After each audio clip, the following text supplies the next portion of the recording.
आइए अब 7 नंबर हम ज्ञात करेंगे। 7 नंबर लिख रहा है कि उस एपी का 31वां पद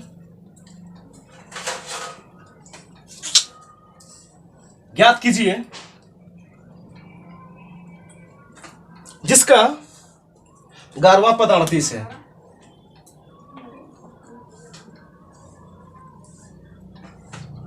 और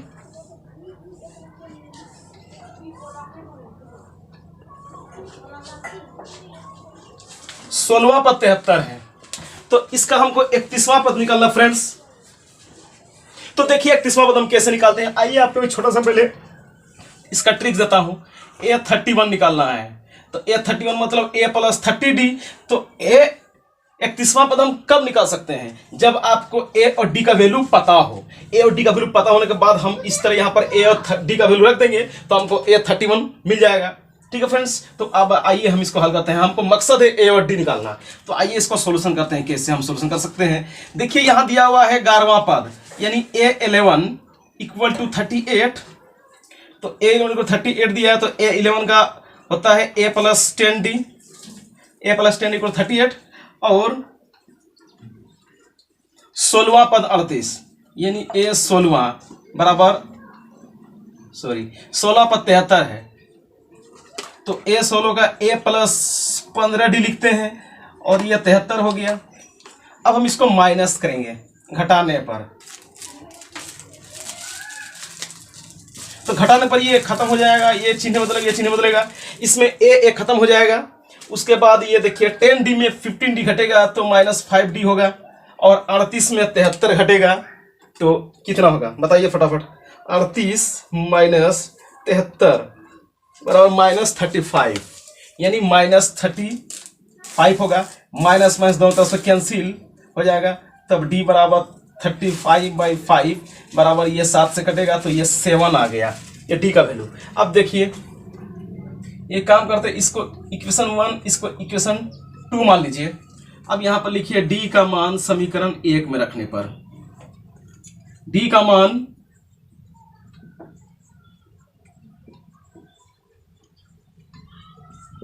समीकरण 1 में रखने पर तो समीकरण 1 में क्या है A plus 10D। A plus 10D equal to 38। तो A plus 10 into 7 equal to 38। इसका मतलब हुआ कि A प्लस 70 इक्वल टू 38। अब यहां से लिखेंगे इम्प्लाइज A इक्वल टू क्या लिखेंगे यहां पर 38 माइनस 70। तो 38 माइनस 70 बताइए क्या होगा फटाफट। 38 माइनस 70 बराबर ये देखिए -32। तो A मेरा -32 आया। ठीक, अब A2 हम निकाल देंगे यहां से। A2 बराबर A plus D. A plus D मतलब -32 आया और प्लस D का वैल्यू 7। तो -32 प्लस 7 कितना होता है, -32 प्लस 7 ये आता है -25। फिर A3 हम निकालेंगे। A3 होता है A प्लस 2D।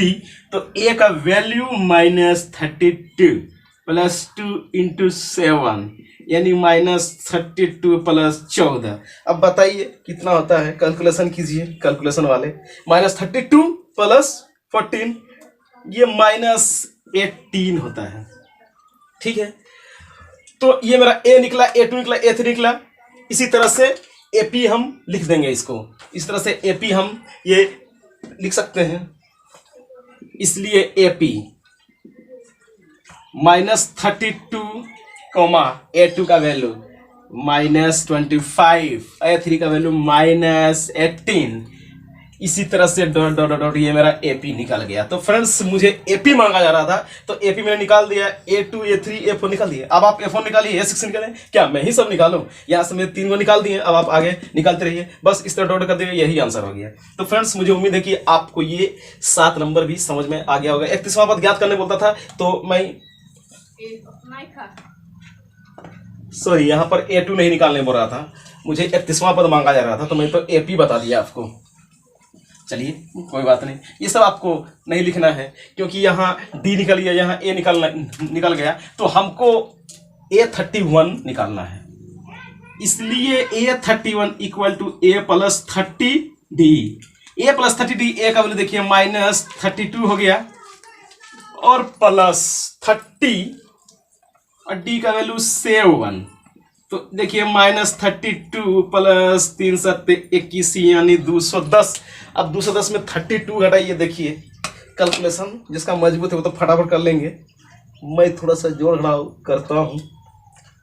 178, तो देखिए इसका 178 आंसर आ गया। ठीक है, तो मकसद था मेरा ए और डी निकालना। 11वां पद 38, इससे एक इक्वेशन बनेगा, 16वां पद 73, इससे एक इक्वेशन बनेगा। इन दोनों इक्वेशन की मदद से आप ए और डी निकाल सकते हैं। ए और डी निकल गया, बस A31 A प्लस 30D, ए और डी का वैल्यू निकाल दीजिए, आपका 78 आंसर आ गया। तो ठीक है फ्रेंड्स, मुझे उम्मीद है कि आपको भी ये क्वेश्चन समझ में आ गया होगा। आप इसको वीडियो को रोक करके आप लिख सकते हैं या फिर इसको स्क्रीनशॉट लेके रख सकते हैं। ठीक है फ्रेंड्स, मैं बढ़ता हूं आगे।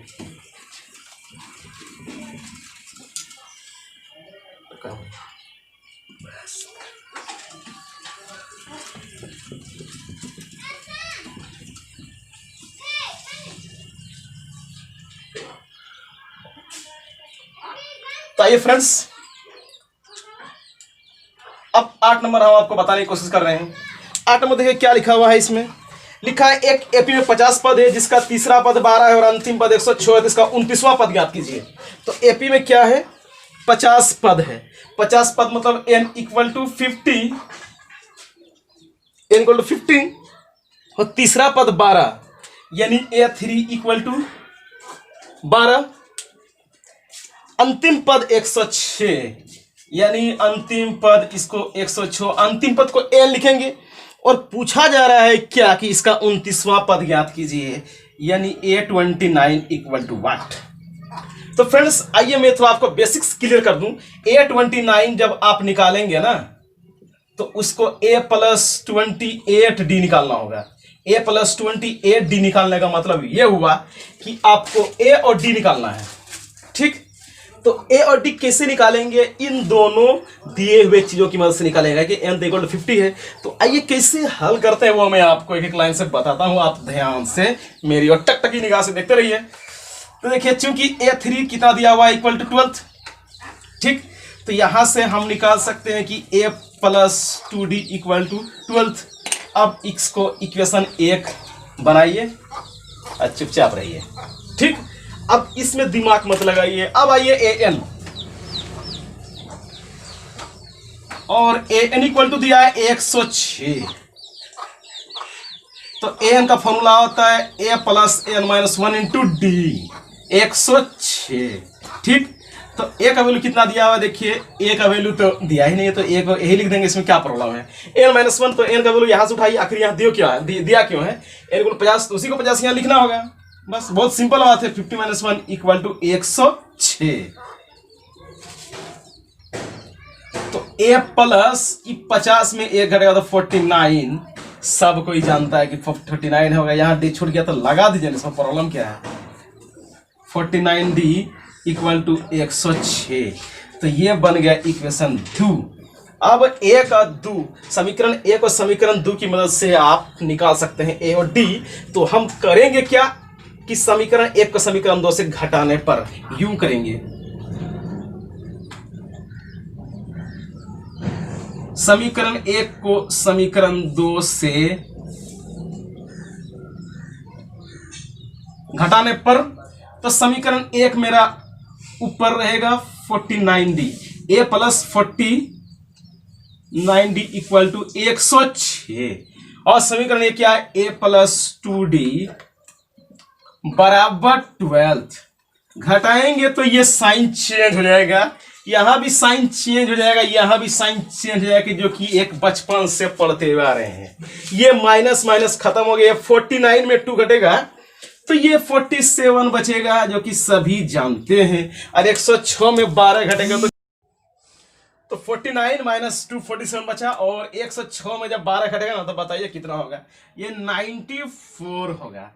तो इक्वल टू डी बराबर 94/47।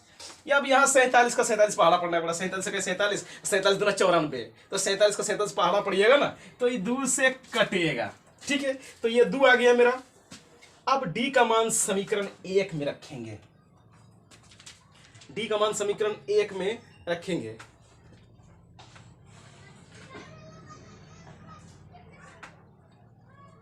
डी का मान समीकरण 1 में रखने पर तो देखिए समीकरण 1 में क्या है, a + 2d = 12, जो कि यहां दिख रहा है।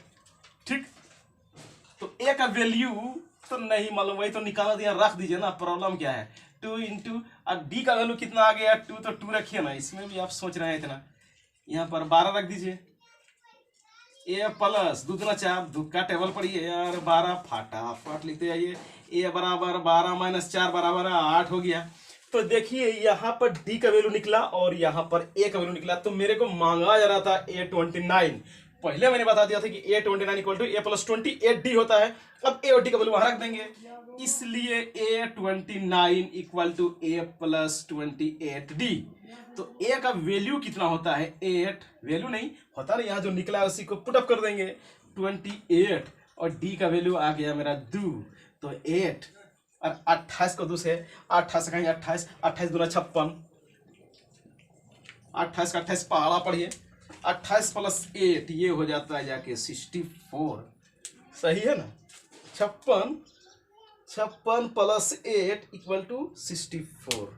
तो ये आपका 64 आंसर आ गया था। a29 मांगा जा रहा था, तो a29 बराबर 64 आंसर आ गया फ्रेंड्स। तो ये 8 नंबर हुआ पूरा। आप इसको पूरा उतार लेंगे या फिर उसको वीडियो रख करके आप लिख सकते हैं। ठीक है फ्रेंड्स, मैं चलता हूं इससे आगे। ये 8 नंबर क्लियर हो गया।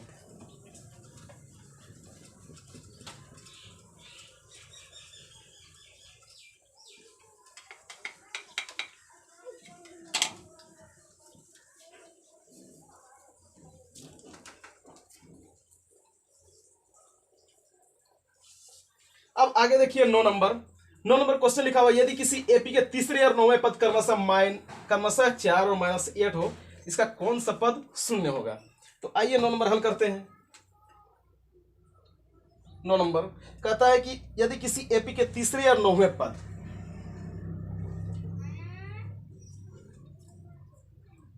यानी तीसरा और 9वां पद क्रमशः 4 और -8 हो, तो कौन सा पद शून्य होगा।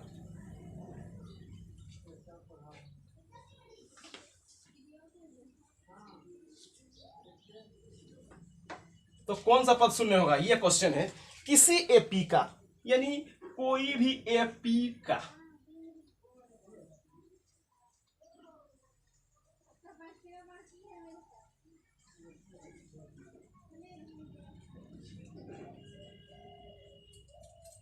किसी एपी का तीसरा 9वां पद क्रमशः 4 और -8 है, तो इसका हमको निकालना है कौन सा पद शून्य होगा।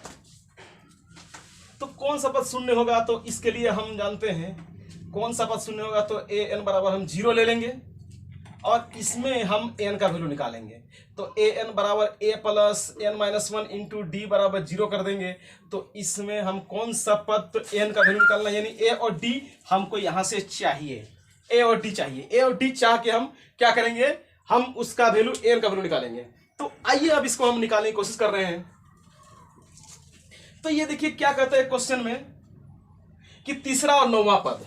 ठीक है, देखिए यहाँ पे लिखा है तीसरा पद 12 है, सॉरी तीसरा पद 4 और 9वां पद -8। तो तीसरा पद, तो a3 बराबर 4, इसका मतलब कि a3 में 4 हो गया। तो a3 को हम लिखते हैं a + 2d = 4। और देखिए 9वां पद यानी a9 = कितना है -8। तो a9 बराबर होता है a + 8d = -8। तो इसको भी समीकरण 1 और 2 रख सकते हैं, इससे कोई आपत्ति ही नहीं है। ठीक, तो इसको लिखेंगे घटाने पर, घटाएंगे तो ये साइन चेंज हो जाएगा, क्योंकि बचपन से हम पढ़ते आ रहे हैं। और ये प्लस तो माइनस हो जाएगा, और ये माइनस है तो ये प्लस हो जाएगा। ठीक है, ये ए एक कट गया और 2d में 8d कटेगा तो -6d होगा। 8 + 4 ये 12 हो जाएगा और ये d इक्वल टू 12 बाई -6 यानी -2 हो जाएगा, क्षेत्र -2। तो मेरा d का वैल्यू निकल गया। अब हमको निकालना है a का वैल्यू, तो इस d का मान समीकरण 1 में रख देने पर, d का मान समीकरण 1 में रखने पर